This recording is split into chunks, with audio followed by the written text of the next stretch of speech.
វិតនេះមិនដឹងរៀបរាប់ចាប់ពីពេលណាគ្រាន់តែដឹងថាពេលអត់លុយចាយនឹកម៉ាក់មុនគេតាំងពីនៅក្រូចឆ្មាតែស្រែកថាតូចចិត្តពេលម៉ាក់ជេរអ៊ូមិនដែរទុំនេះគឺម៉ាក់តែងតែតាមមើលពីក្រោយពេលភ្ញាក់ពីគេគឺឮសំឡេងទេសនាគ្រប់ពេលសំឡេងម៉ាក់ជេបែរជាពីរោះដូចចំរៀងហើយនៅពេលតែកូនធំ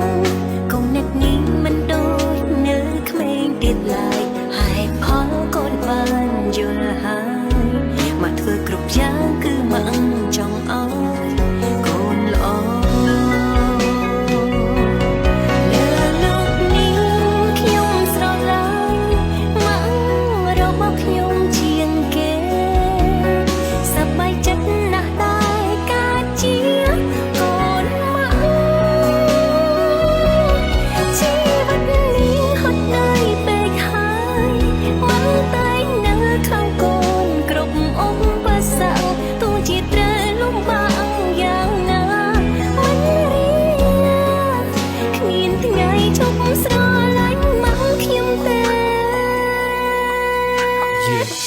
ម៉ាក់ក៏តែងតែនៅចិត្តអ្នកម៉ាក់ក៏តែងតែនៅក្បែរអ្នកម៉ាក់ក៏តែងតែដេកកើតទូបដូរជីវិតក៏ហ៊ានដែរកូនដឹងថាម៉ាក់ហត់ហើយតែម៉ាក់នៅតែតស៊ូមិនឈប់នៅឡើយបំណងតែមួយព្រោះចង់ឲ្យកូននេះបានចាស់ចង់ឲ្យកូនបានដល់ប្រងដល់ស្លាប់ក៏មិនស្ដាយរយៈពេល9ខែ10ថ្ងៃនៅក្នុងពុទ្ធតែម្ដាយខ្ញុំវាពិតជាមានតម្លៃប្រកំណើរូបខ្ញុំមិនបាច់ផ្ទាល់នឹងដៃស្រមៃវាលើទៅមួយសោះក៏គេប្រឡាយប្រកំប្រៃតាំងពីទៅរហូតដល់តាំងជាឡាយពីទៅមានប្រដាមិនសិនជារៀងរាល់ថ្ងៃនៅជាកូនក្មេងទៅរហូតដល់ថ្ងៃខ្សែសំខាន់ជាកូនបាក់ទៀតចិត្តក្រោយមិនសិនជាខ្ញុំមាននិស្ស័យ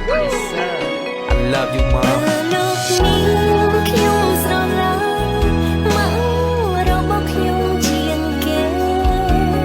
សប្បាយចិត្តណាស់ដែរការជាកូនម៉ាក់ជីវិតនេះហត់នឿយពេកហើយម៉ាក់តែនៅខាងកូនគ្រប់ឧបសគ្គទោះជាត្រូវលំបាកយ៉ាងណាស្រឡាញ់ម៉ាក់ខ្ញុំទេលើលោកនេះខ្ញុំស្រឡាញ់ម៉ាក់របស់ខ្ញុំជាងគេសប្បាយចិត្តណាស់ដែរការជាកូ